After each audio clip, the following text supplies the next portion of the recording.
Don't stop going south, 'cause they'll let you play your music real damn loud. Don't stop heading south, 'cause they won't understand the words that are pouring from your mouth. Don't stop going.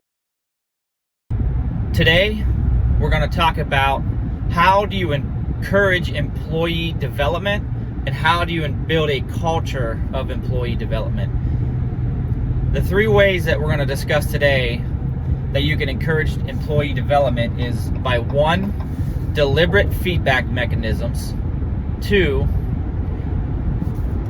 deliberate training plans, and 3, deliberate personal time. So with the first one, deliberate employee development plans, what I mean by that is you got to find a time for deliberate feedback to your employees on how they're doing and their performance. And what I mean by that is whether it's, we call it mentorship sessions, I used to call it touch points, whether it's every month, every quarter, once every 6 months, you got to find deliberate time to sit down with your employee and get what they call kneecap to kneecap with them and give them deliberate, specific, usable feedback for their performance and how they're doing in their jobs. Part of that is, and the most important part is, assessing how they think it's going so that their perceptions of themselves align with your expectations of them. And it doesn't have to be a finger pointing session. It really needs to be an opportunity to sit down and positively discuss in a encouraging type of environment how they're doing and areas that they can improve upon. I would spend 80% of your time talking about the things they're doing well and 20% of the time talking about areas in which they can grow. And I would definitely focus on the positives and have them highlight their strengths rather than try to improve their weaknesses, because I'd rather get the most out of an employee's strengths than just bring up the bar to mediocre by trying to have them improve their weaknesses. And so find time to deliberately give feedback to your employees. The second thing is,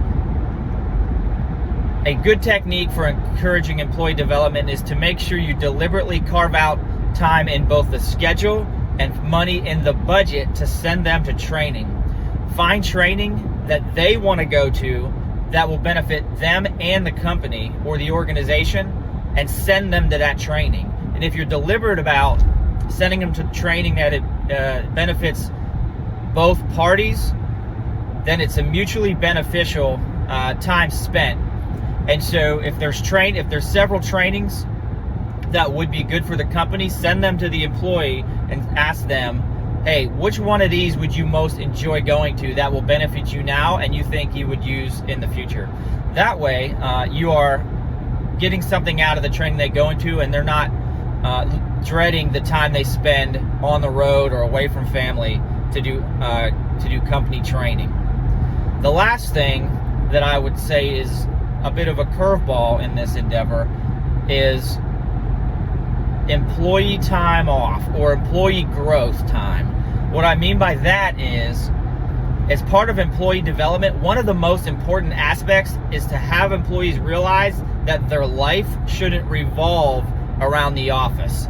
Their life should revolve around family or things they want to do outside of work, because a happy employee, an employee that's getting filled up or encouraged outside of work, will come to work in a much better mental state, ready to work, ready to give what they have to the organization every single day at 100% effort. So encourage your folks to get time off to rejuvenate and fill the bucket back up that's getting drained from a tough day at work or from a tough week or a tough month. So find time and help your employees manage their own time off schedules to ensure they get time to recharge their batteries and bring that back to work. So encouraging personal growth outside of work is just as important as encouraging their growth inside the office.